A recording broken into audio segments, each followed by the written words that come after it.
This episode is brought to you by Asana, the project management tool that organizes your work so your teams know what to do, why it matters, and how to get it done. The inspiration came from a program that President Roosevelt ran in the United States during the 1930s, during the Great Depression, where in 9 years' time, 3 million unemployed men were mobilized, were coordinated by the US Army, and planted over 3 billion trees. So the largest environmental conservation effort in history that at the same time created jobs and economic opportunities. So you could almost say that a blueprint for what I envisioned was inspired by something that was already there. So the basic idea was there.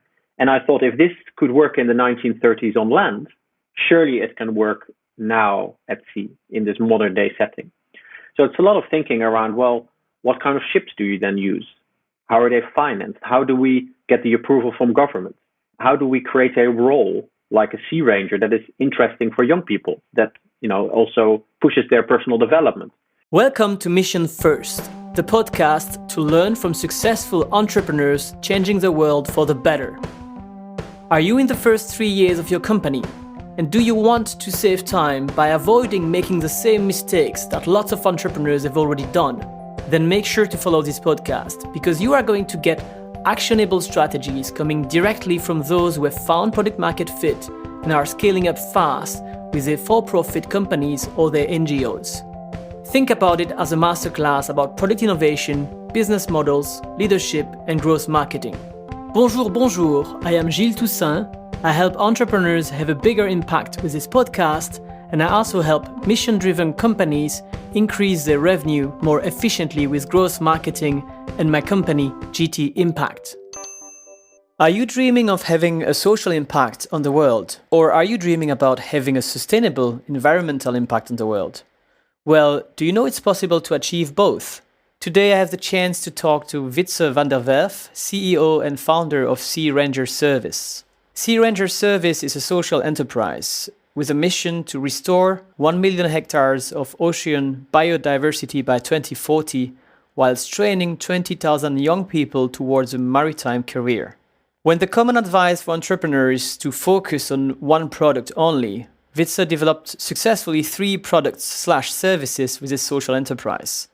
From marine research services to offering a bootcamp to train people for a new career, and also the construction and design of a new ship certified in the industry with a zero-emission specification. Wietse prepared a list of very hands-on tips about how to create a company with a social and environmental impact, so I can't wait to start digging into this interview with him. For the first time since the beginning of Mission First, this episode is brought to you by a sponsor. I will only accept sponsors that I truly believe in. I started using Asana when I was the CMO in my previous company. Why? Because I was forced to be honest. Forced by the CEO because it was the project management tool that they were already paying for when I arrived. I was so used to Trello that I was not a big fan of moving to another project management tool. But you know what? I loved it and I found it so useful that I became the official ambassador of Asana in the company. I helped implementing it across multiple sites and with more than 30 people. And at the end, it paid off very well. We almost stopped using internal emails and all communication was going through the relevant tasks in Asana. Onboarding of new employees was almost automated with templates in Asana. Our meetings and OKRs were managed efficiently there, filled in before the meeting offline, saving us incredible amounts of time in meetings and making us way more efficient to reach our deadlines. Since then, I keep using Asana for all my projects, including now to manage all the marketing strategy projects I run with my clients. In this episode, you will also hear how Wietse, the guest of this episode, and his team are also using Asana in order to manage their projects, and how Asana helps them to efficiently restore the ocean. Wietse, thank you very much for being here today. How are you? I'm very good. Thank you so much for inviting me. Thank you for your time. I'm very excited. So, you are the founder of Sea Ranger Service, and you have this fantastic mission of restoring 1 million hectares of ocean biodiversity while training dozens of thousands of people towards a maritime career. So can you tell us a bit more about this mission and how far you are right now? Well, I mean, very simply put, I guess many of us have heard of plastics pollution and overfishing and the fact that we need to think about protecting our ocean for future generations. And unfortunately, when you approach governments with a story just about protecting oceans for nature's sake, that's a little bit difficult to get really bigger support for that we need. The oceans are very big. So I started looking at a very different issue, and that is that in most port cities and coastal communities, the unemployment is very high. So what if we can protect the oceans, restore nature, but that at the same time, that creates the jobs and economic opportunities for young people in these coastal communities? And then, of course, politically, you have far stronger backing, and you can really think about large-scale restoration of the biodiversity in the ocean. So as you, I think, previously said, very much about a combined social and environmental impact. Simply put, when we started this, people thought we were pretty crazy because, restoring the oceans is a huge undertaking. Operating ships, building ships, which we do, training staff, operating at sea. And we often joke that besides from starting an airline or going into space, this is pretty much the most capital-intensive type of operation you can start. But we managed to get through that. And with initial support and with investment, bit by bit, it's now expanding internationally. And this seems to be a model that is very applicable and increasingly is now replicated in other parts of Europe and beyond. So it's a very exciting time. And, we just went ahead and did this with an amazing team over the last 5.5 years. And I think only now are we starting to talk to other people about what we've done and how this potentially could be relevant to others as well, who want to make an environmental impact. Then thank you. I'm glad that I'm part of the people you are telling that story to. In terms of size, can you tell us a bit more? What is your team size right now in terms of full-time employees?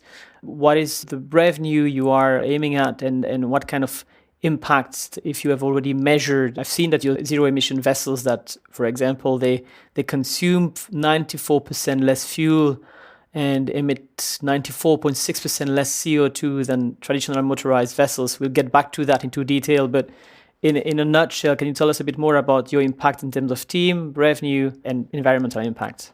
Sure, yeah. So we started in 2016 with just the operation, simply getting things prepared, and only from 2018 did we start operationally. Until then, we've trained just under 100 people as sea rangers, with about half of them going into longer-term maritime jobs. Last year, revenue was just under €500,000. This year, we'll be very close to 1 million. So actually, we're sort of expanding in size quite drastically at the moment. We currently have a full-time staff of 27 people, and we're about to close a big investment round to also be able to now scale to a number of other countries, where most likely the UK, United Kingdom, will be the first area where we expand into. And really, we are currently, maybe another way to approach the impact. Currently, we sort of semi-permanently monitor and manage roughly an area of 10,000 square kilometers in the North Sea.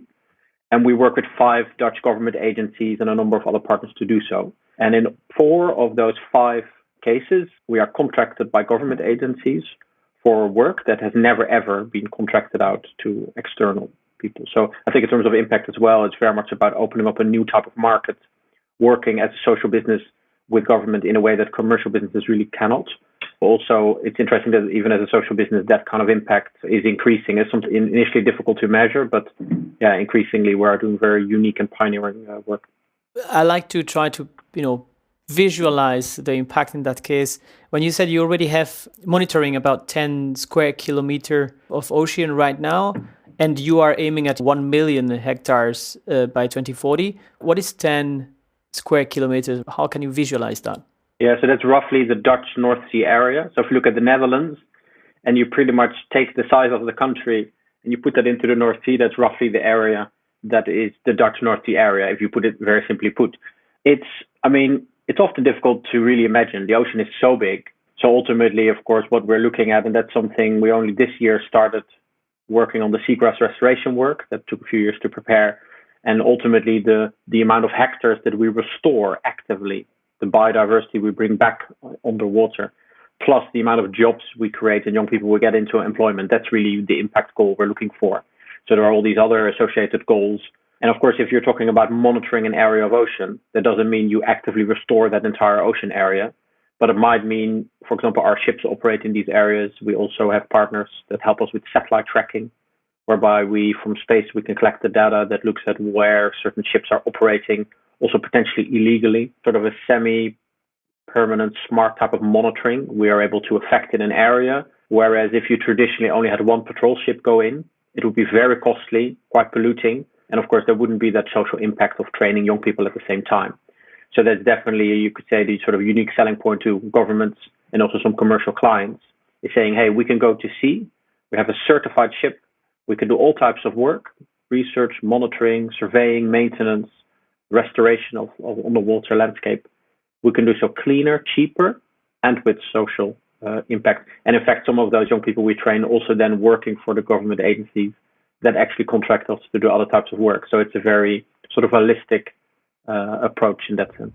When you say you are not restoring yet, it's a personal question here. What are your plans to restore the oceans? So really the restoration is focused on three pillars: the restoration of oysters, seagrass, and corals. Oysters are amazing because they actually clean water. They essentially filter seawater. So where, especially coastal areas where there's a lot of oyster beds or even further down, water quality just tends to be a lot better. Seagrass is quite amazing and has really a superpower as a climate mitigator because there is a natural form of carbon sequestration that essentially means that the seagrass takes carbon, stores that, and turns that into oxygen. We've lost a lot of our seagrasses. This is due to destructive fishing in coastal areas where nets are dragged on the seabed, but also sites where a lot of sailing ships are where they use anchors and those anchors drag on the seabed. So it's about regenerating these areas of seagrass. And seagrass actually is prime candidate for restoration because actually you can collect seeds, you can prepare sort of ways to actually actively plant that. So you can very methodically around the coast bring those seagrass meadows back. And finally, coral reefs, really one of the key change in an ecosystem where around those corals, lots of smaller species attract larger species. And that whole kind of marine food chain often very much depends on things like coral reefs, but also seagrass and oyster beds. So where we've lost that nature, essentially, it's about putting that back. And for example, corals. I've watched these documentaries a couple of years ago with the whitening of the corals. What are the solutions now that are already there that can be used to restore corals? So this is the amazing thing with a bit of a helping hand. And in the case of corals, that you can take small pieces of coral and you can essentially, in a type of nursery similar to plants, you're able to replicate those and grow little bits of coral into slightly bigger pieces that can then be planted on the seabed to develop further.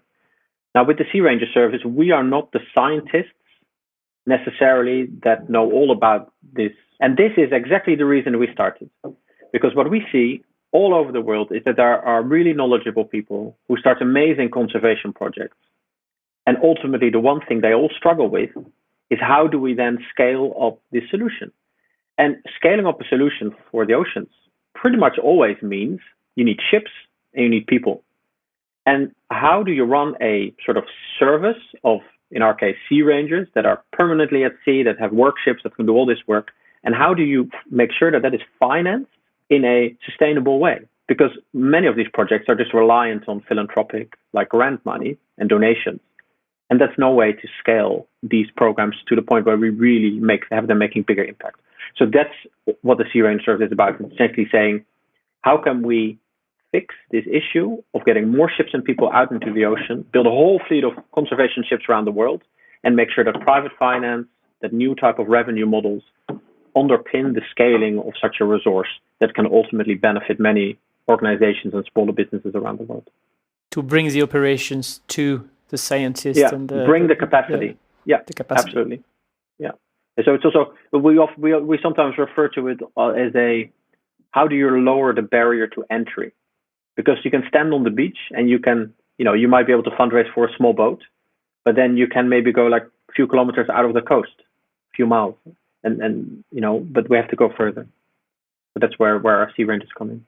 Let's talk about how you started the company. You've been in the environmental conservation for more than 25 years, and you actually have been awarded the Future for Nature Award for your innovative conservation efforts.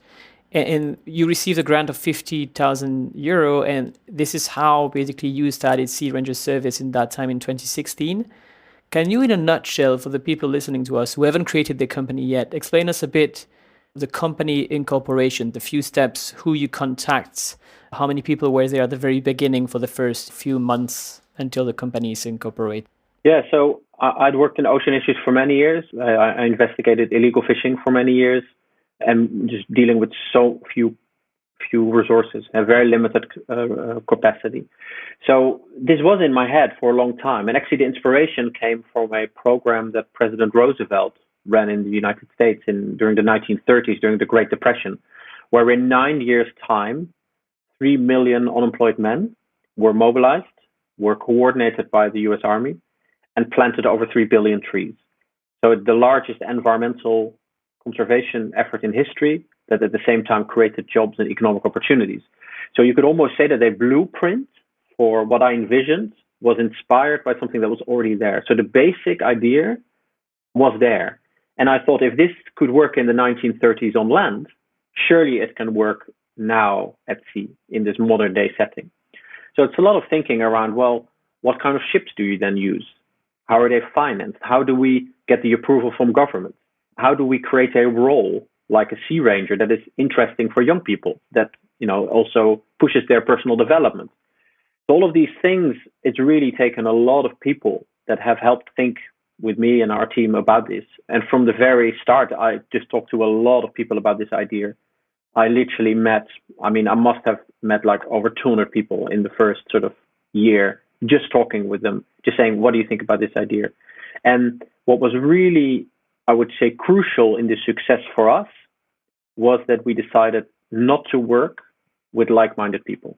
And that sounds strange when I say this, but when, it's really, of course, empowering when I meet other people that care about ocean conservation and we sit together and we make plans on how to better protect the ocean.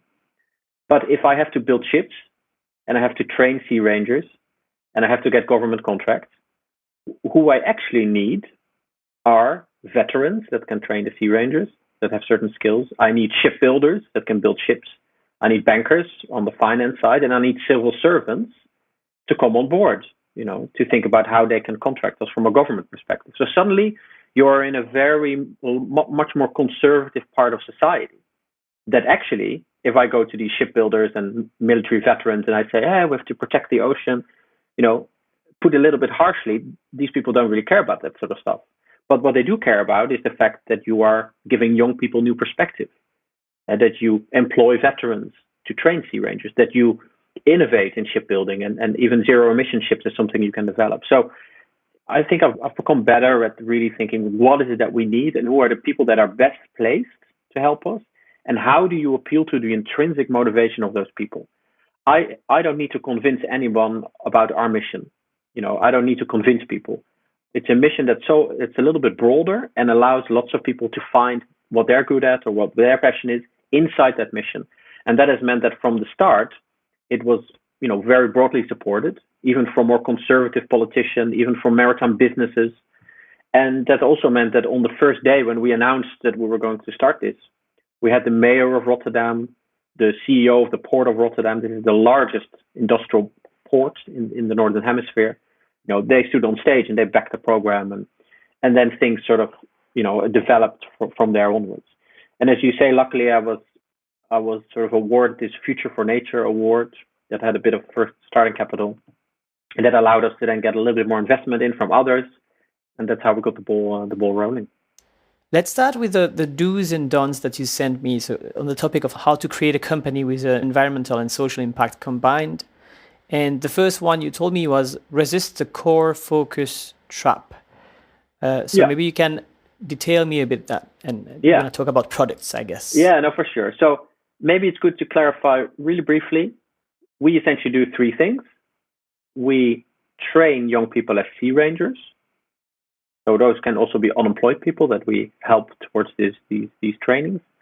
We then build special ships, zero emission. So they're like sailing ships, but they are certified as commercial offshore work ships. And the third thing we do is that we then offer all kinds of services at sea. So we fly with drones, we use underwater robots, we do research, different things, services we provide. So in the beginning, when I would discuss this with people looked at me and they were like, you are crazy. Like, choose one thing. you're not going to build ships and work with governments and train rangers, and that's like, this too crazy. And perhaps my youthful enthusiasm, that's just me as a person, how I am, and the ambition of the program would be perceived as naivety.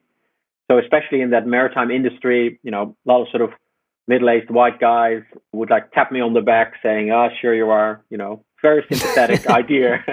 And it's like, well, no, actually, I want you to invest. I want you to come on board. So that idea of only focus on one thing, I don't think always holds true.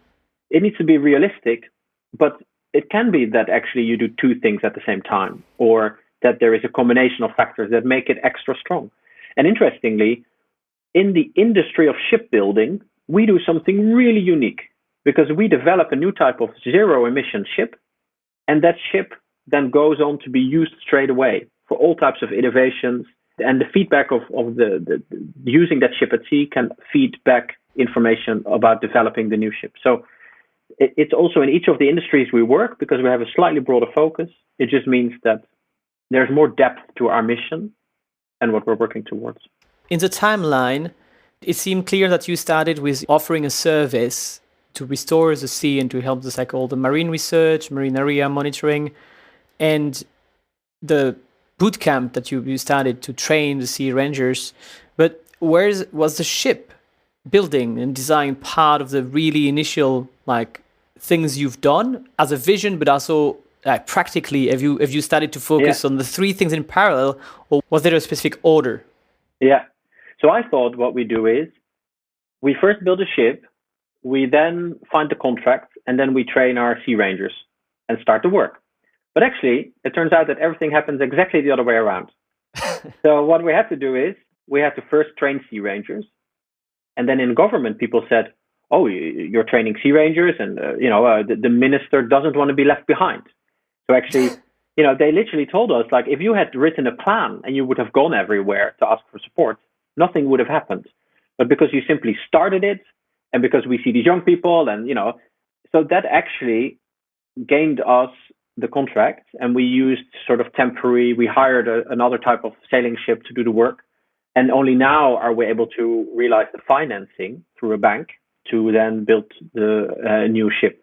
I don't want any philanthropic or grant money or donations to go into building a ship, because I need to prove that our business model is strong enough for a bank, a traditional bank, to say, you are now at the level, where we can just use bank financing to do the shipbuilding. And that's so crucial, because it's a validation of the business model going forward. And if that works once, as our revenue stream grows and our portfolio of clients, we can build more ships because the financing is more readily available. Low interest banking finance. So yeah, we also, even though there's been some grant money in the beginning and donation just to help us get started, we are now very strict on making sure that our ongoing operation is not financed except through the revenue we generate and maybe some investment. But we have to keep that very validation of the business case. Are you already cash flow positive now?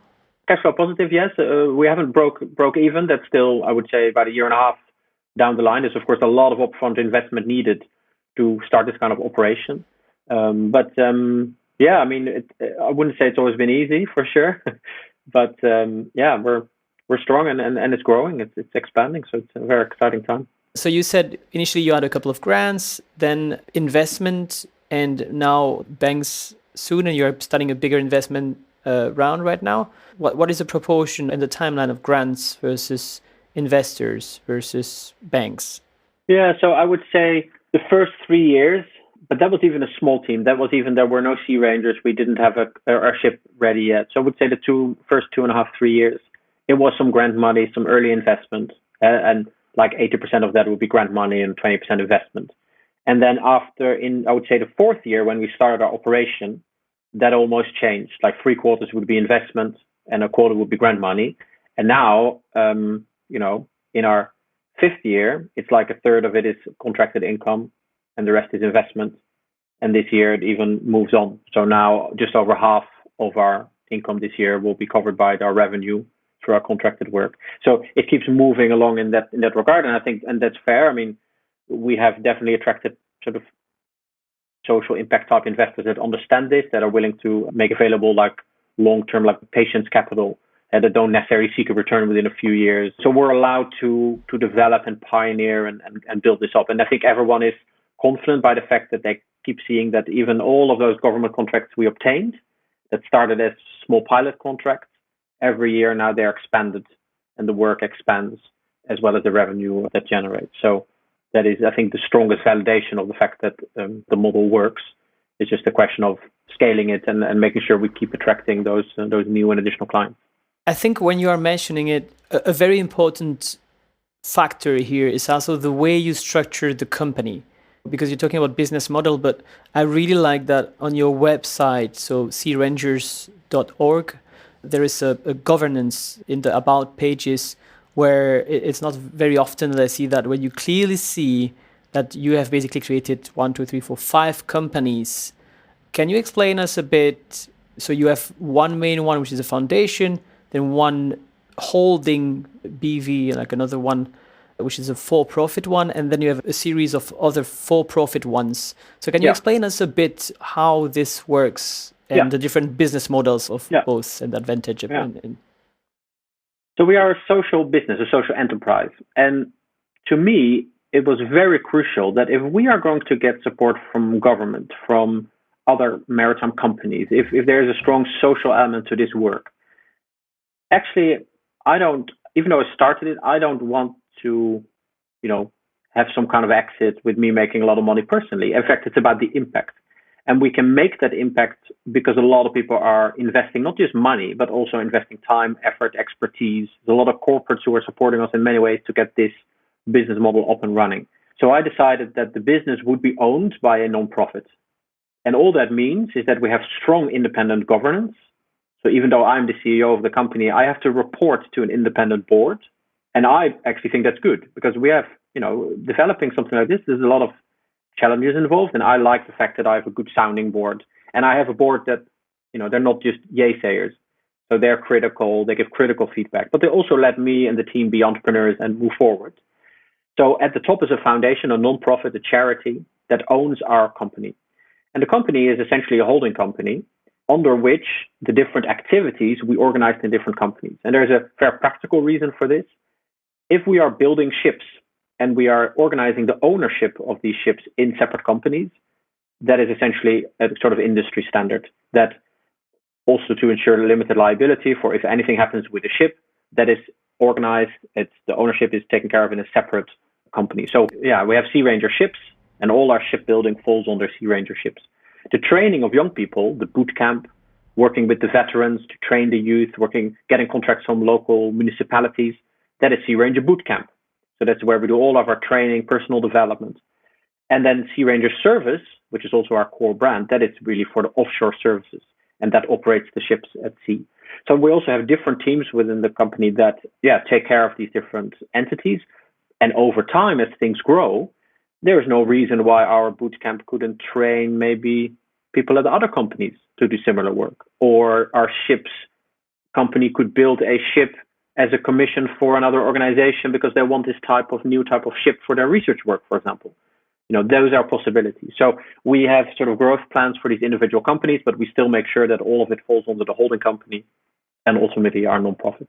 And so with that, you have the pros of being able to receive like funds and donations and grants from government in the non-profit Sea Ranger Foundation. And then you have the holding company, which is a for-profit, where you can make the profit flow from all the subsidiary companies into that one, and you can balance the profit as you want between these companies to scale them up. And do you also reinvest a part of the profit in the non-profit? No, so really the non-profit invests all of its work back into the business entities. The non-profit doesn't do anything else. It doesn't have its own programs. It's really there to make sure there's strong governance, and it'll always, we're in a financing round now, and it's sort of, you could call it an A series. It's the first time we also give out equity in the company, but it's a minority equity we give out to other shareholders. So our foundation, our non-profit, is still the majority shareholder. And going forward, really, it's also ensuring that the different entities, that the holding company, as well as the non-profit, make sure, as you say, that profits flow back into the work, strengthen our mission, and ultimately increase the amount of impact we can make. This is something very common that I heard from like a lot of people on this podcast. In any case, to be successful, to have a really high impact, usually you have to find a business model that is based on profit in order to be able to scale. And I'd have to say, I mean, a funny anecdote. A few years ago, I had a lunch with some maritime CEOs in the port of Rotterdam, and they are called the port barons because this is like sort of old industrial money in the port of Rotterdam. And I presented the work, and they didn't quite understand it. I think it's also a generational thing, but ultimately, during the lunch after, one of the many asked me, he was like, well, so you, just to understand this, you build up your own business, and then when it's successful, you don't earn yourself a lot of money. And I was like, no, I want to, it's about the impact. I want to make the impact. And they looked at me and they thought I was totally crazy because they were like, what is impact? Like they just didn't understand. So I think there's also a new breed of entrepreneur who is just focused on fixing kind of a societal, or in this case, an environmental issue, and finding a new model where that impact can be generated and where it counts most. So I think that's also something in the intrinsic motivation of me, and I think also other entrepreneurs, where that takes center stage above anything else, the impact. If you are busy and might not have the time to listen to this full episode or to all episodes of this podcast, just a little tip. Sign up for my newsletter on gtimpact.com. You will receive the summary of advice from each episode, and you will get personal recommendations on which episode you should focus on depending on your current challenges, your industry, and your startup stage. There is a question at the top of my mind right now is, beside combining impact and social impact and sustainable impact, is it possible to combine that with money at the same time? Because in a way, I also have some people I talk from nonprofit, and they work their ass off for that. And sometimes they are, because it's a nonprofit, they're limited by, for example, the amount of money they can get as a CEO compared to, a for-profit company.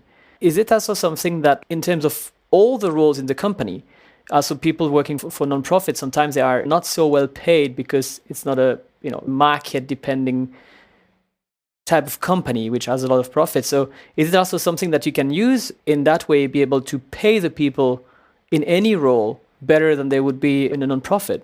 I think we were paying better than in a standard nonprofit. Also, of course, because we have to attract a lot of really good people to make this fly. In fact, people that just have nonprofit expertise is not going to cut it. We need people with the business expertise, and especially in the maritime industry, of course, these people, it's at a different standard, and that's understandable. Interestingly, everybody that works with us quit a good time, like a good job, in order to start working for us. So we also have a lot of people that are very intrinsically motivated for this mission, who are kind of saying, wow, if this can work, wow, that would be really something, and I want to make it possible. So, but of course, it's about the long-term sustainability of how you run an organization, right? I don't really have a lot of value in people coming in for a couple of years and then moving on. I need to make sure people are happy, that we have a really inspiring and empowering and very supportive work culture within the company, and make sure there are strong values that people get behind. And then what you see is, if you look after people, they look after you, because they work, so incredibly hard. So our team is amazing, and would never be able to do it without all of us collectively. And that brings me to the second advice you sent me, which is, don't be drawn into market fit thinking. Okay, this is funny, right? And I don't think it's relevant in all scenarios, but it's perhaps good to explain. So typically, I think people, and I never studied business school, but when I meet sort of business advisors, one of the first things they'll say is, when you do your research to set up your enterprise or your business, go into the market, find a need, make sure that you have a product that customers want today, that you can put out there, and that you can sell. It's just about selling. And we did something the entire opposite, because we essentially developed a product. When we went to clients, they said, well, we don't need this. They were sort of skeptical. They were like, okay, I don't know, we don't have budget for this. And that sounds maybe strange, but now after 2-3 years, we educated our potential clients.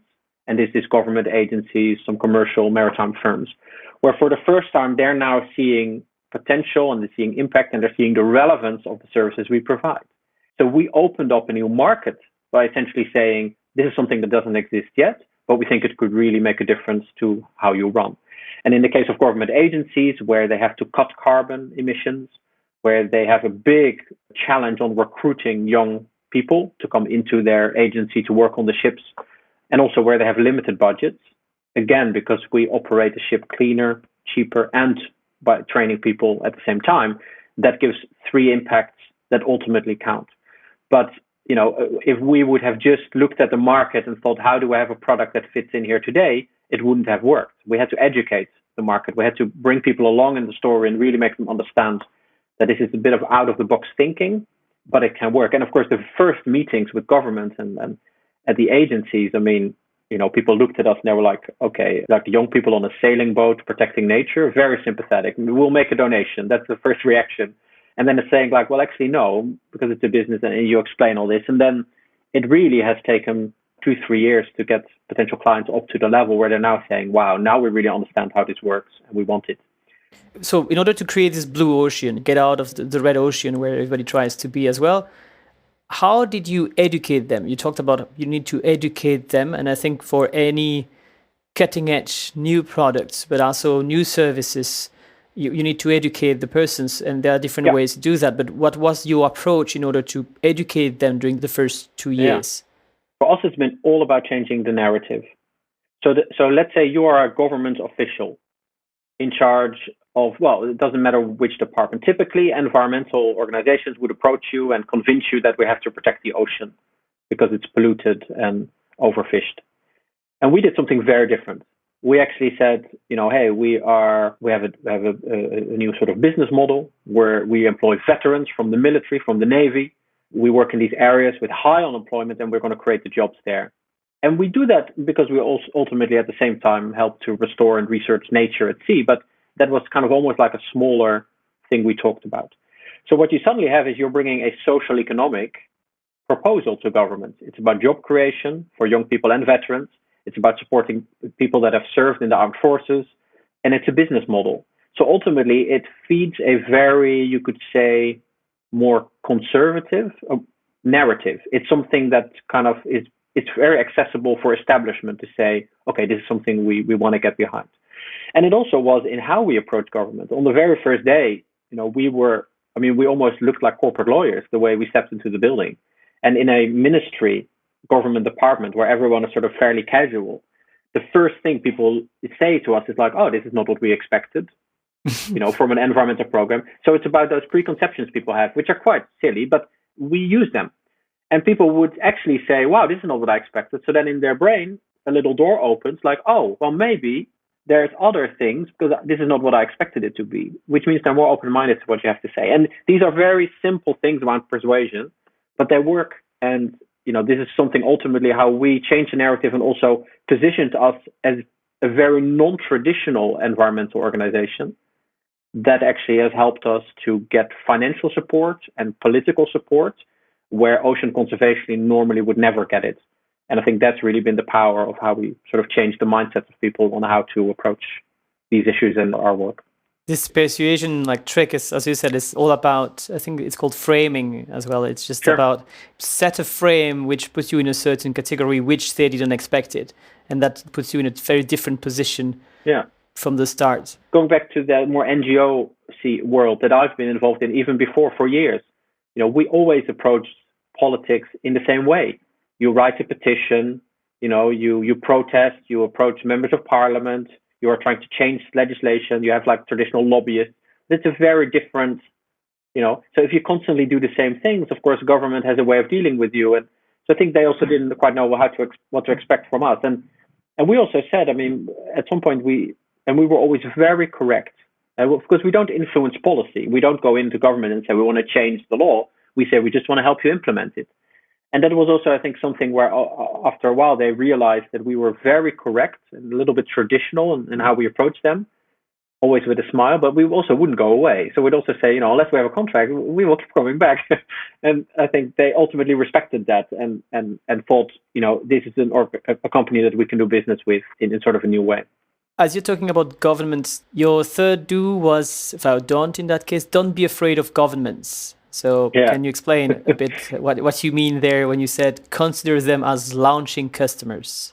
Yeah, so interesting. So one of the first investors we met, or quite a few of the first investors, when we mentioned government as a client, they would all be like, oh, you don't do that, and it's so much risk, and it's really difficult, and it's going to take forever, and there's some truth in that. It's not always easy, but government is also, of course, a client that can give us permission to operate at sea and do the kind of work we do. But ultimately, they're responsible for the ocean management. So being able to have them on board as partners is really crucial. And if they do support you in the longer term, and if you are embedded in the policy, then of course you're in a very powerful position whereby you can make that ongoing impact. So that is also something that, interestingly, when the whole COVID situation started, we actually found that, first of all, the youth unemployment would be increasing massively. So suddenly local authorities, we would get contracts quicker during the corona pandemic for training young people, but also that different types of sustainable innovations that government was actually pushing faster for them to happen, saying essentially, the post-corona economic recovery should be sustainable, should be green. This is a moment of transition where we can also make some of those steps. And then actually government is a very powerful party. And of course, during the whole corona pandemic, government has been our most trusted and reliable client out of all of them. And so I think there's, sometimes this perception, and I think many social enterprises, of course, work with government agencies or with local councils or hospitals. And actually those kind of public authorities, if you know how to work with them, there are a lot of opportunities that can be realized. When you mention it, you're not trying to lobby them. I think indirectly, aren't like just by working with them, you're having an influence with them because you say you're embedding the policies. And lobbying is not a bad thing for me. It's like when you start to work with someone, you have a certain affinity, you build connections, and inevitably you start influencing each other. So you can't prevent that. And I think for me, I don't know what your opinion is on that, but I really think that the reason why the planet is so polluted right now, it's because the oil industry understood that very, very clearly from the beginning. But just for the sake of lobbying in terms of communication and working hand in hand, the green industry should learn from the oil industry and should be able to really change that. And because we won't be able to change the world effectively if we don't do it in the same way that the oil industry has, the pharmaceutical industry has done it. No, let me clarify that. Of course, in fact, there is a very traditional maritime industry lobbyist who went sort of into retirement and started working with us, who has a lot of connections and knows how that very traditional lobbying kind of profession is carried out. And that made a big difference. But ultimately, I think when government if you're trying to work on implementation directly with government agencies, and in this case, we're talking about maritime research and enforcement agencies. Now, this is a world that is entirely closed off. They don't work really with any outside partners. So any idea that you're trying to influence policy, that would mean our trust that we built with them would be gone instantly. So that is something you have to be really careful of. So we get quite a few requests from also NGOs, and NGOs have an important role there to push for the changes. But of course, there's now so much legislation and so many laws to protect the sea, but there's just not enough ships and people to implement it. So this is where we see our role. But we often would be contacted by NGOs saying, can you undersign this protest letter? Can you join our coalition? But we don't do that. We don't inform consumers about what products to consume. We don't do our part of campaigning. We position ourselves in a very specific role, and it's a role that gives trust to government that they can do business with us in the way we do. Which is implementation. Yeah, absolutely. Is there something you would like to iterate on the fourth do, which is do focus on multiple impacts? I know you talked already about that, but is there something you would like to add here when you told me, in fact, when they are combined, the relevance of your work grows and even environmental protection can deliver on social economic impacts? So the current transition that the world is instigating towards a more sustainable future, a more renewable way of running this economic system, that is happening. But we need to make sure that it also encompasses a very, very strong element of social sustainability. If the social sort of injustice and the social inequality around the world persists, sure, we can have environmental protection, but it doesn't necessarily serve humanity.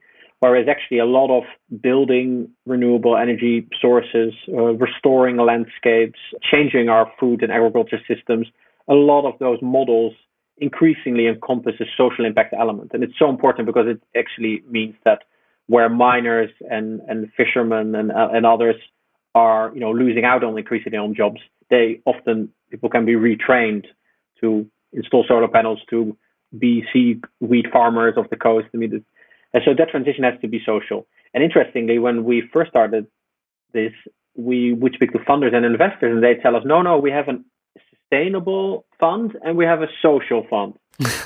And, you need to make a decision. Which is more important? And we'd be like, no. Give me both. We want both. So I think, so there is a realization that it's happening, but I would definitely say to people that sort of, go into this field, especially on the kind of climate or environmental entrepreneurship and want to have that social focus, is to don't be afraid to be very vocal about the fact that often these impacts are combined. That's its strength. The reason that President Roosevelt managed to get very broad backing politically in the US, like uncommonly so across the aisle in the 1930s for these programs, was because ultimately there were a huge economic incentive for the regions where the landscapes were restored. And it's exactly the case for us, that combined impact is crucial. So it's just something I wanted to point out, that, don't be dissuaded by people who constantly also ask me, no, I know you're working with the young people, but surely the ocean protection is more important, right? And then you speak to another person and they say, no, I know you protect the ocean, but surely you really do it for the young people. So people, and that's totally fine. People give different sort of meanings to it for themselves. So you let the people decide which meaning they want to have associate with you. That's the advantage of having both as well. And that's the same thing that goes around, not just working with like-minded people. It's this notion that people come in, they might have a very different viewpoint from you, they might have a very different background, but it might be a specific part of this work that they really like.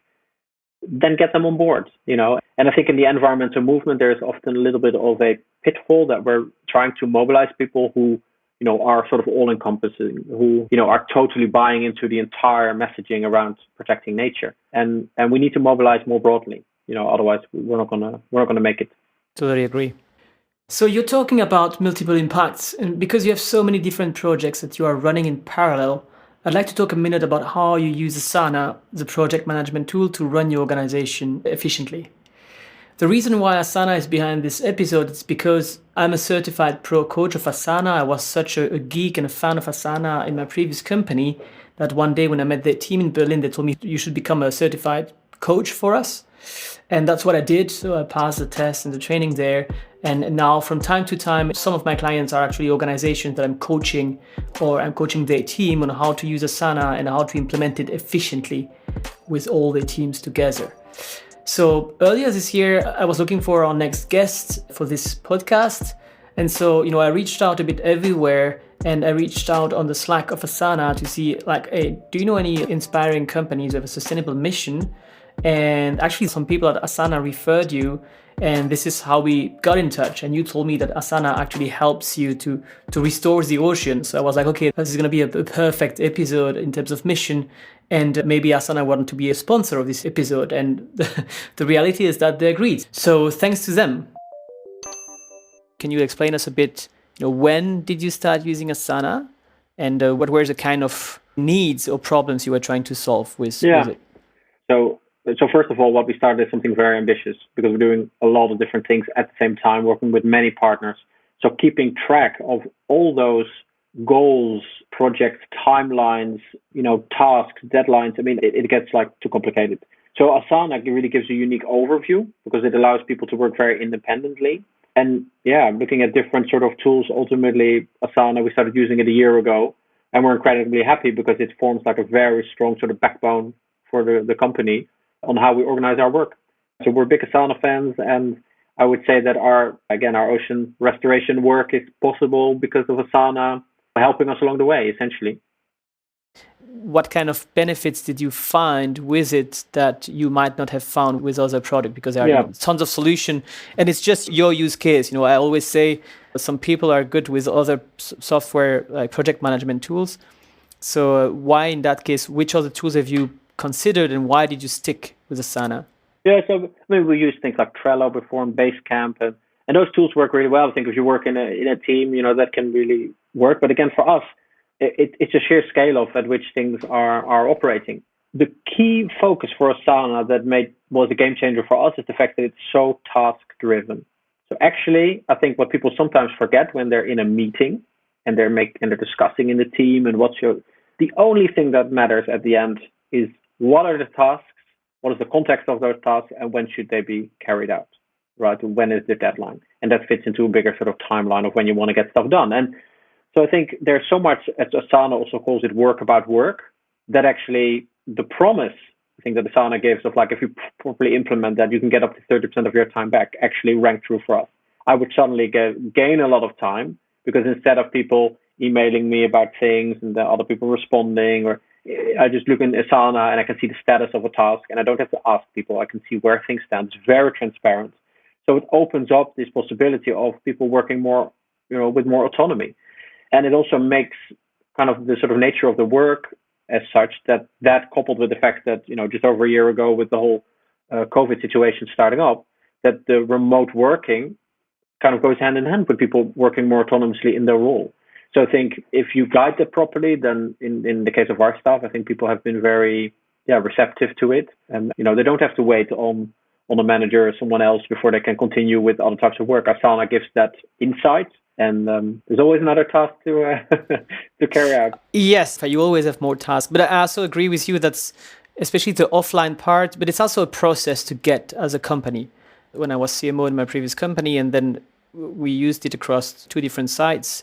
And myself, for example, just for meetings, the fact that I had to do the one-on-ones every month, you save so much time when you have these meeting plan in advance and everybody fills in the task and the information and reports about the status of where everything is at. And then suddenly your meeting is, instead of being 1 hour of discussing live about what everything has been done, people fill it in before, and then you just discuss about the points that are not clear or that should be discussed actually. Absolutely. Yeah. It's just complex work that it brings it into context, I think, and it's Asana also has this sort of notion of the pyramid, right? So where you have your sort of big vision and mission of the organizations, you have your sort of key objectives, the goals to reach those objectives, and then ultimately you have the, your subtasks and your projects, and it all boils down. So it's also a question of how do you inspire people in your team, in your company, especially if it grows quickly, to say, what am I doing today? What is this kind of uninspiring little task about, providing some further financial information to, let's say, a partner or an investor? Okay, that's something you have to do. But how does that fit into the bigger picture of what we're doing? And where are we with our impact and our goals as well? So I think that's also something, especially in our line of work, to be continually inspired about the fact that every little thing we do builds up towards that bigger mission and goal is also something that I think that Asana provides. It provides that context. You have a specific use case. You told me that all the ships have actually Asana installed on their phones or iPads, and then it can sync offline. And then like when ships are back on land, it synchronizes. So this is something we now started implementing. I think we may be the first company in the world to use Asana in this way, like on offshore ships, because that's, Asana is, I guess, still relatively new and the maritime industry moves slowly, let's say. But of course, very empowering. So if our sea rangers are out at sea and, for example, something needs replacing on the deck, or there is a maintenance thing, or someone has to clean a filter in the engine because we still have an engine room, or, something with the sails needs to be replaced, then that it's in Asana. All these tasks are in Asana. So we organize the operation of our ships through Asana. And one last question on that topic. How have you implemented it? Did you get some help with someone, or how did you implement it through the team? Because I guess as well, you work with the whole tools from Asana, from the OKRs, goals, objectives, portfolio and everything. So how have you done that? Yeah. As a CEO, I decided to step up myself in the sense that I trained to be an Asana ambassador and actually do the initial trainings myself. Okay. To really take people along in why is this important. It's also fair, people, they become sea rangers, they're out at sea, they're working on a ship. The last thing they're really, want is to learn about software. Like that's not really a passion for them necessarily, right? So in order to make it relevant to people, in order to really get them on board, it's really, I think, needed my involvement and of other staff. But we still have some way to go. I think that you can the full implementation of Asana and making sure, and so I've become quite strict. I don't want to receive any emails from staff. I want them to contact me in Asana, right? So that takes a bit of time. And of course, if someone sends on an email from an external person, that's still an email. But so these, it's I think so far an inspiring journey, and we'll stay on course. Before moving to the next part of the episode, if that conversation sparkled your interest regarding Asana, you can go to gtimpact.com/savetheworldwithasana, gtimpact.com/savetheworldwithasana. I'll put the link in the resource of this episode. On that page, you can find a link to try the premium version of Asana for free during 30 days. And if you need support in order to implement Asana best within your whole organization, feel free to reach out to me on that page and I'll be happy to discuss how I can help you on that task. So now let's go for the next part of this episode. So to move to the next part, and the last do actually you sent me, which is a big one, which is do dream big. Can you explain us a bit more about this? It took many years for me because I was always someone that worked in the background. Any company or organization I worked at, I wasn't really center stage as a person. That's just not my personality. But yeah, equally, I sort of had this idea and I thought, this is something that needs to happen. So a lot of it, of course, is about having the self-confidence to say, actually, this needs to happen. I'm going to do something about it. And then, similarly, as I previously mentioned, this sort of naivety that people would perceive the ambition of the work with. It's about being sort of unapologetically ambitious. And when we're talking about the climate crisis and a lot of the crises we have in our food systems and oceans and biodiversity, we really have to scale solutions fast over the coming sort of decade or two.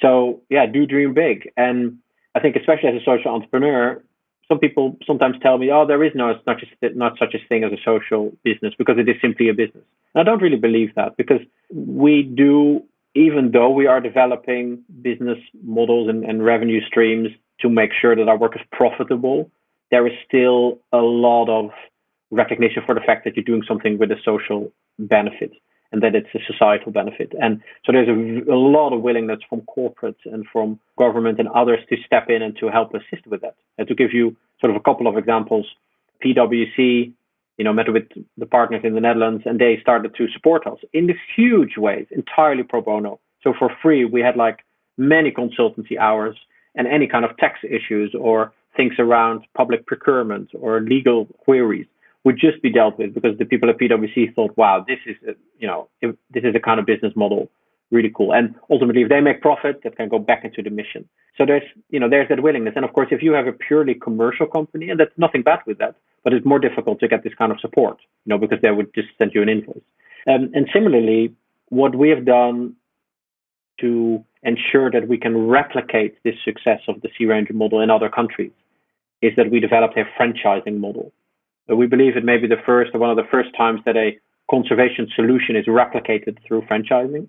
And the thinking was like, well, what are some of the most successful franchises out there?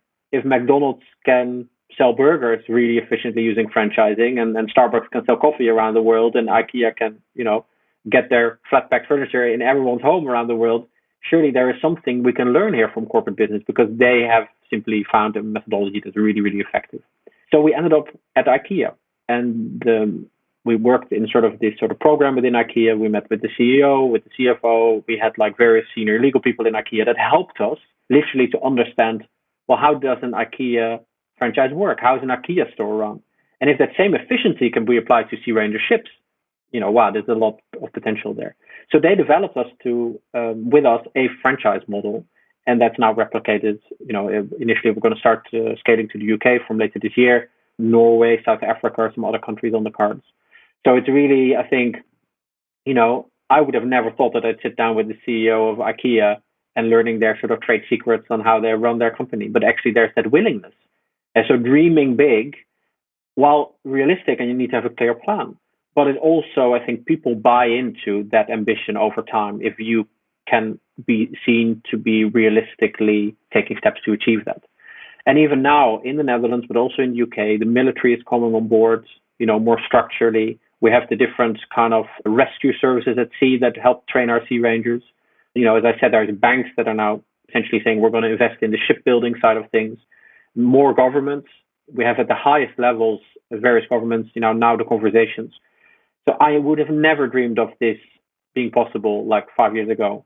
And we're now at the stage where increasingly there is that recognition and we can take those steps. So however small you start, do dream big because the world needs it. And, it's something that over time have the trust in the fact that people are going to back you and are going to give you the support you need to get further up that ladder and further scale the impact. I just think, not giving up and really sticking to your course in that sense is it's really vital. It's a great last do. From what I'm learning with you, I would also say that do look at different verticals to get inspired, because your example of how you found this idea of training the sea rangers coming from this inspiration from Roosevelt program in the 30s.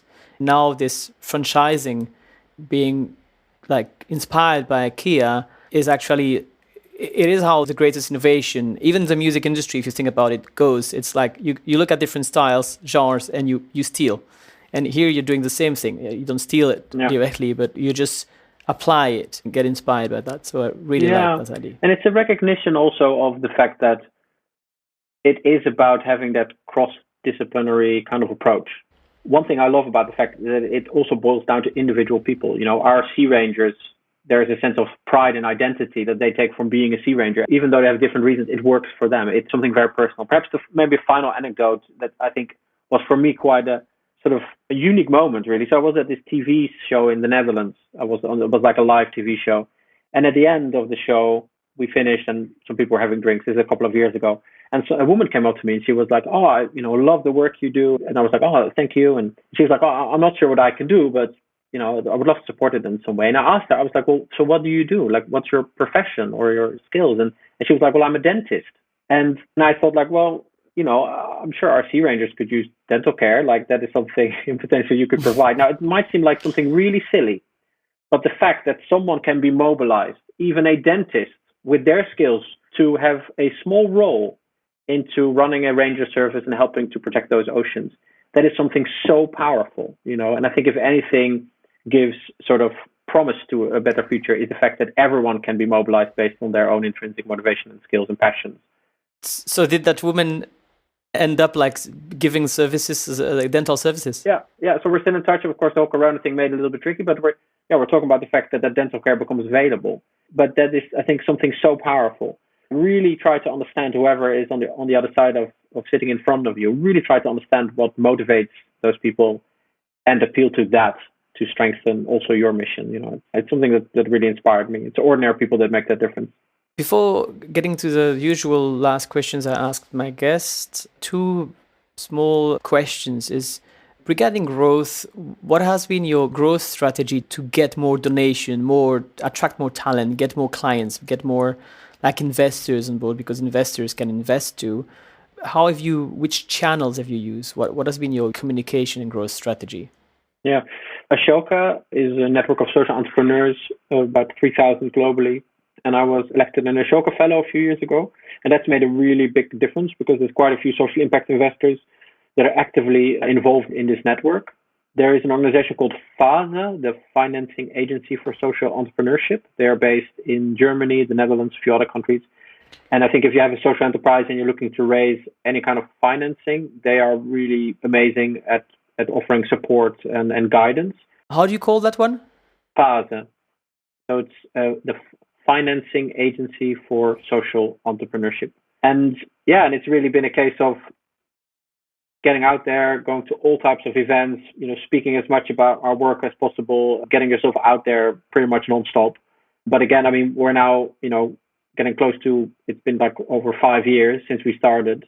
So that's obviously also, we're now getting to a stage where we've sort of built that network over time. And then really some of our existing investors who invested further and who are introducing us to others, to scale on. And then ultimately our big search, you could say, or our big sort of one of the obstacles moving forward is that in the other countries where we want to, get a franchise up and running, we just need really good entrepreneurs to essentially establish those franchises. And because they're franchises, anybody can approach us and can apply and can work with us to establish a franchise.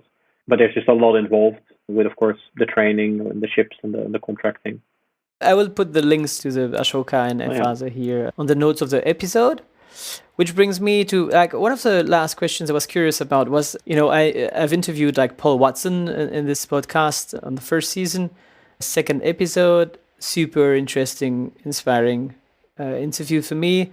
And you also told me that you worked 3 years for Sea Shepherd. So maybe one thing is, what have you learned there that you've applied in your company? And what differentiate you from Sea Shepherd? I heard that you mentioned at some point the word legally. I know that sometimes they also decided to show the way and to act. They are interventionist association. So what's your take on that? So look, when I was young, I saw a very sort of increasingly changing environment around me and realized that we need to act for nature. So I essentially became involved in what was most accessible were NGOs, some activist groups. I think that really helped shape for me the urgency of the issue that we work on, and the fact that you as an individual, and especially if you work together with others, can really make a difference, can make an impact. And so I also worked with WWF and Greenpeace, and I still with Sea Shepherd. But after a few years, I think I realized that, again, there's so little capacity. It's all reliant on donations and volunteers. It's just not a way to scale true impact. And actually, governments are very adverse to working with NGOs and activist groups, probably for understandable reasons, because they're trying to influence and change things to a point where it's very difficult for governments to work with those organizations directly. So with the Sea Range Service, we said, we're not going to work with any NGOs. We're not going to partner with any activist groups. We're going to put ourselves entirely in the realm of maritime industry, government agency affiliation, military affiliation. And that essentially meant that I took a back step. In a way, also have pushed back a little bit on the activism, because I think there is a point to argue that while activism seems to be the most direct way of intervening and making a difference, ultimately, we have been involved as a society in all types of activism for the last 30, 40 years on the environmental awareness. And we have a lot of new laws and legislation in place. And those laws can't be enforced. So should we continually push for more laws and more legislation when we can't even enforce what we already have? So with the Sea Range Service, we're just trying to do something a little bit differently. But, I'll be the first to say, when I was younger, that was what inspired me to actually go out there and just take action and do something. And we do that now in the same way with the Sea Range Service, just with a slightly different approach. What's your opinion on the movie Seaspiracy? Is the fishing industry so crooked? Look, the movie, of course, highlights a lot of really important points. And on the whole, it pretty much paints a picture of the impact we have on our oceans. There were a few points in the documentary that were factually incorrect, which I think is a real shame, because it kind of undermines maybe the messaging they gave. On the other hand, this is produced with Netflix. It has a huge global reach, and it's done a lot to raise awareness on ocean issues that then activate people. And so in that regard, we need so much more of this to make people aware and get them on board.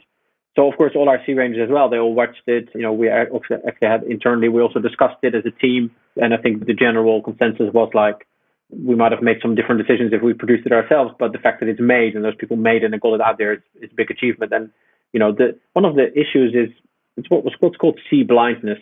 And it's actually this notion of we don't really see what happens underwater. When you stand on the beach, you just see kind of the waves rolling in. But if you were aware of really what happened at sea and the public could see it, they wouldn't stand for it. So how can you make that more transparent? How can you, really take people in that ocean environment and make them aware of what's happening? And that's, of course, something the film did really well. What were one of the facts that were not true, for example, or not accurate? Yeah, so one of the claims they make, and I've been guilty in the past of it, is referring to the ocean being empty by 2048, that all commercially exploited fish stocks will be essentially gone by then. Now, that's actually a fact that's been refuted since then. In fact, even the scientists that first came up with this conclusion have corrected that since. So the ocean will not be empty within 20 years. That is not what's happening. In fact, in some cases, a good ocean and fisheries management is helping to restore certain fishing stocks. So there are also, positive things that are happening. There's still a lot of work to be done, and in some cases, things are going really drastically wrong. Don't misunderstand me. But it's, when you put such a number out there, when even the scientists that have come up with this conclusion themselves have already said, well, actually, this is not true anymore. Then when a few years later you continue to use such a fact, I think that's a bit of an oversight, really. You have to really make sure you get the facts straight. Generally speaking, when we look at nature, when nature is left to its own devices without human intervention, often it takes care of itself. And in the case of the ocean, restoring seagrass and bringing oyster beds back, that is just helping nature along. But ultimately, it's just about giving nature a break. And I think with the Sea Rangers, we're able to help manage the ocean better in the future. And we're hopefully able to increasingly also be involved in managing marine protected areas, which are these areas at sea where nature can just be left to its own devices, and then nature will rebound, very quickly. Talking about the last questions, the usual ones, what is the best advice you've been given as an entrepreneur? Oh, it's just to believe in yourself and keep going. I mean, I've sort of, I've touched upon this, that in the beginning people thought what we were doing was crazy, and only after a while did we convince everyone that it was possible. So we actually spent 3.5, 4 years just pushing and pushing and pushing and pushing, and you just, really have to be pretty, determined. So don't be dissuaded. But then again, I mean, you need to listen to critical voices around you as well. So I think that's also a thing. You have to get a little bit of a feel of, what advice can you ignore and what advice should you totally take on, in moving forward. How do you do that? Because that's a critical part. Do you have a special trick? Now, look, I'll be the first one to, I think, say also that, and I've just written a book about many of these things as well, and about how starting the Sea Range service. The process of writing a book, but it's the same in the process of starting a company. It's also an egoistic kind of exercise, because you have a feeling in yourself that says, actually, I think I have something that can really work. And I believe in myself, and and I'm the person that's going to make this happen. So, to what extent is that valid? And I think, as much as there were critical voices, there was also a lot of people who actually said, the way you're going, this is really good, but think about this and make sure you don't make that mistake. So I think it's just having a lot of critical voices around you. And of course, if a lot of people are telling you the same thing, you should really take it on board. But it's also understandable in our case, we really did something innovative, and especially in, like, say, a more traditional maritime industry, you're also going to run into people who just don't quite understand it and think it's a bit strange, and are dismissive. And that's definitely something you should kind of gently push aside while, as a younger generation, we move things forward. Which book would you recommend entrepreneurs like you to read? Oh, that's a good one. There's a really amazing book called Eat Like a Fish. And it's about this amazing entrepreneur in the US who set up seaweed farms off the coast.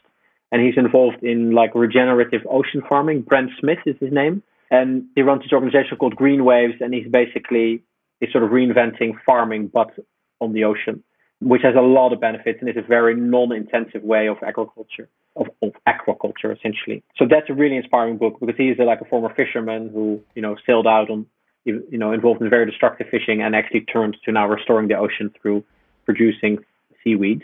So I think that's really definitely a big recommendation of a book. Of another, you could say, kind of a, also someone who has the environmental impact, but also the social one. So he works with former farmers from the Midwest. He trains them as seaweed farmers, and really makes a social impact as well. It's very, very inspiring stuff. I will add it to the notes. Do you have any podcast or influencers you follow on YouTube or LinkedIn that you would recommend entrepreneurs to follow? I'm going to have a very boring answer here. And while I listen to a lot of that, actually, one of the biggest motivators and inspirations for me has been about learning about history. Is actually looking at where are the challenges we face today. Where did the world face similar challenges in the past? And are there actually, with all the high-tech solutions that often people develop, can actually be some of the answers we need for a more sustainable future? Can they, in fact, be found in the past? And so learning about the environmental destruction in the early, 1930s in the US, where there was, such a need for ecological regeneration, learning how an administration, and under the command of President Roosevelt, that was changed back then. That's been a huge inspiration for me. So I actually spent more time in national archives over the last few years than I think I do listening to all type of entrepreneurs on how they scale businesses. And so I think that it's maybe I've had a knack over time for finding inspiration on how to run my business, not from the more traditional business kind of content providers. And that helped me to gain different perspectives as well. And so to find these different perspectives on history, it's a bit mostly, you said, in national archives, so libraries and... But it may also be, for example, when we set up our Sea Range service, one of the things I did was actually go to my local library and read up on how, like, the Royal Navy started as a navy. How did they used to build ships? How did they used to finance them? How did they used to recruit young people to, well, and back many years ago, that was very different from now. But you can learn certain things of how things are done that actually help to inspire us. And even the inspiration for the uniform of our Sea Rangers comes from some history books of seeing what has worked in the past. So, yeah, I mean, obviously I'm on Twitter and Instagram, and I follow some amazing entrepreneurs, but I definitely think I would very much encourage people to look a little bit beyond that and try and find inspiration in lots of different fields and try and apply them to what it is that you're working on. Very good one. I didn't have that one yet, so be happy to share it. Go see history books, and I agree. It goes back to what you explained before and how we discussed about finding inspiration in different verticals, or in that case, timeline. Can you tell us one thing about you that I wouldn't be able to find out online? I originally studied to become a violin maker. A violin maker? Yeah. So I'm currently making a cello, and while I don't do it professionally anymore, I have a workshop at home, and my sort of meditation moment on a Sunday is to do the woodwork, and I'm making a cello now. So there's definitely, even though now I'm sort of very high over all this talk of policy and, developing the business, but actually working with my hands, that is something that I've really enjoyed as well, to really learn a craft. And I've done that professionally for about 10 years, and then ultimately decided to start the Sea Ranger service. So you've done that. You were like a violin cello maker professionally for 10 years. Yeah. So I've gone from the perspective of tenths of millimeters in the woodwork to the millions of square miles of ocean. So the sort of micro kind of thinking has very much been embedded, I think, for a while. But and interestingly, actually making, if I give you some blocks of wood and some tools and I say make a violin, you probably look at me like, are you crazy? Where do I need to start? And you learn that it's all about methodologies, right? And it's about taking care of one part and then going to the next and refining your craft after time. So that's a similar methodology I applied to this Sea Ranger service. When people in the beginning said, like, how are you going to build a ship? And I actually thought, well, in a really, really basic notion, building a ship is pretty much similar to building a cello, right? It's about finding the right materials and following the methodologies of how to do that. It's a project that you can manage in stages. So I think that also helped me to think, well, I'm sure it's possible. If someone's done this before the shipbuilding, I don't see any reason why, if we can't build ships for industry, we can't build them for conservation too. Thank you very much, Wietse, for this fantastic and very inspiring and insightful interview. Last thing, do you have anything you would like to communicate with our audience? I will share the websites, searangers.org. I will share it in the notes of the episode. So we need a lot of people to get on board, of course, to make this mission a success. This is overall, there's a lot that has to be done. We have a number of new vacancies coming up. We're currently looking for a communications manager to essentially head all the sort of brand building around our brand more globally. There will be sort of an operational assistant role coming in. And I would anticipate over the next 6 months, there's a number of different roles that we're going to start advertising on the back end of a big investment round we're closing in the coming weeks.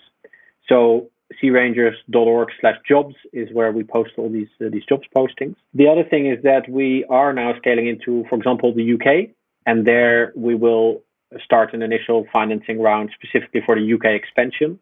So that is also something where, of course, our people are interested in potentially investing. They want to receive further information, an investment profile, and such. We can send that. So really, I would say if there's anything in this conversation that sort of rings true or something you want to know more about, please contact us. Go to our website, there's a contact page and just reach out. And none of this, what we have achieved up till now, would have been possible without support of so many people that have come on board and sort of also took a sense of ownership over this work.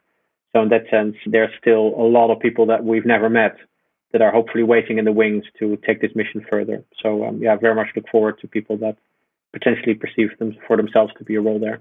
Thank you very much. I wish you all the best with Sea Ranger service and your mission of restoring the ocean biodiversity and training all these new young people.